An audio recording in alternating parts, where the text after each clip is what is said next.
কেমন আছো তোমরা সবাই? আশা করি ভালো আছো। চলো আজকে পটলের একটা রেসিপি বানাই। পটল অনেকভাবেই খেয়েছো। পটল মুগ ডাল দিয়ে, পটল ছোলার ডাল দিয়ে, পটলের ডালনা, পনির দিয়েও পটল হয়। কিন্তু আজকে কী দিয়ে রান্না করবো বলো? আজকে করবো পটল চিংড়ি। চলো কীভাবে বানাই দেখবে। পটল চিংড়ি করার জন্য নিয়ে নিয়েছি পটল আর আলু। পটলকে এভাবে ছাড়িয়ে মাঝখান থেকে ছাড়িয়ে ডুমুর ডুমুর করে কেটে নিয়েছি। ঠিক সেইভাবে আমি আলুটাও কেটে নিয়েছি। এখানে আমি বড় সাইজের একটা পেঁয়াজ নিয়েছি আর ওকে ভালো করে ছোটো ছোটো চপ করে নিয়েছি, ছোটো ছোটো পিস করে। এদিকে কড়াই চড়িয়ে আগে পটলটা ভেজে নিয়ে আমি মশলার মধ্যে আমি কী নিয়েছি দেখে নাও। আদা নিয়েছি 1.5 চামচ, আর ওর মধ্যে ধনে গুঁড়ো, জিরে গুঁড়ো, একটা বড় টমেটো দিয়ে ওটাকে আমি ভালো করে একবার মিক্সিতে ঘুরিয়ে নেব। দিয়ে ভালো পেস্ট হয়ে যাবে, দিয়ে রান্নাটা ভালো হবে। এর মধ্যে সব ধনে গুঁড়ো, জিরে গুঁড়ো সব দিয়ে দিলাম, দিয়ে আমি মিক্সিতে ঘুরিয়ে নিচ্ছি। না, আমি পটলটাকে ভালো করে ভেজে নিই।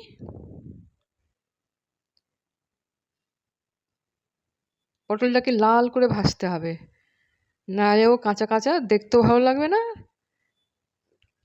চিংড়ি মাছটাকে ভালো করে আমি ছাড়িয়ে লবণ হলুদ মাখিয়ে নিয়েছি। পটলটা ভাজা হয়ে গেছে, এবার নামিয়ে নিই। তেলের মধ্যে আমি একটু 5 ফোড়ন দিলাম, আর এর মধ্যে পেঁয়াজ আর আলুকে একসঙ্গে আমি ভাজবো। মানে হ্যাঁ, একসঙ্গে মশলা দিয়ে কষাবো। আগে আমি পেঁয়াজটা আলুটা ভালো করে লাল করে নিই। দেখো এটা হয়ে এসছে, এবার আমি এতে মশলা দেব। খুব ভালো করে ভাজতে হবে, তাহলে পটল আলু চিংড়ি দারুণ টেস্ট, তো সবার পছন্দ। এর মধ্যে আমি একটু লঙ্কার গুঁড়ো দিয়েছি, হলুদ আর লবণ সব একসঙ্গে দিয়ে দিয়েছি। দিয়ে এবার সুন্দর করে এটা কষিয়ে নেব। তোমাদের কার কার ভালো লাগে এগুলো? দেখো এইভাবে ভালো করে মিক্সির জারের মধ্যে একটু মশলা ছিল, সেটা আমি ধুয়ে দিয়ে দিলাম। এবার পটলটা দিয়ে দিই, দিয়ে পটল আলু দুটোকে কষা। পটল আমার সেদ্ধ হয়ে গেছে, ভাজতে ভাজতেই সেদ্ধ হয়ে গেছে। পটলটা বেশ কচি ছিল। ভালো করে কষিয়ে নেব, নিয়ে আমি ওইদিকে আবার চিংড়িটা একটু ভেজে নিই। আলাদা কড়াইয়ে চিংড়িটা ভাজবো। চলো আমি কড়াই বসিয়ে দিয়েছি, এর মধ্যে আমি চিংড়িটা ভালো করে ভেজে নিই।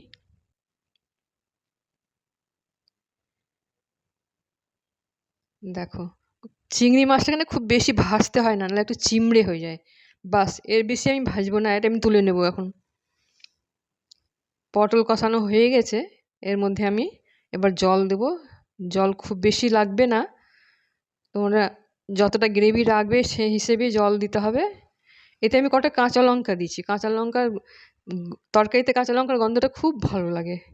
একটু আমি ঢেকে, খুব বেশি না, 5 মিনিটের মতন ফুটিয়ে নিলাম। এই দেখো এবার চিংড়িটা দিয়ে দিয়েছি এতে।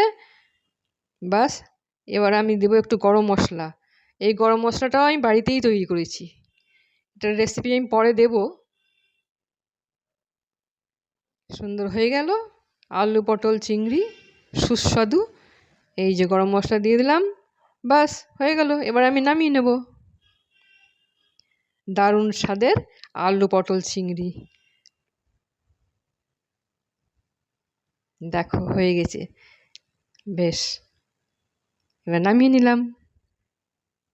দেখলে আমি কীভাবে পটলটা রান্না করলাম? তোমাদের ভালো লেগেছে? ভালো লাগলে কী করবে? লাইক করো আর চ্যানেলকে সাবস্ক্রাইব করে দিও। ঠিক আছে, দেখা হচ্ছে আগামী ভিডিওতে। ভালো থেকো, সুস্থ থেকো।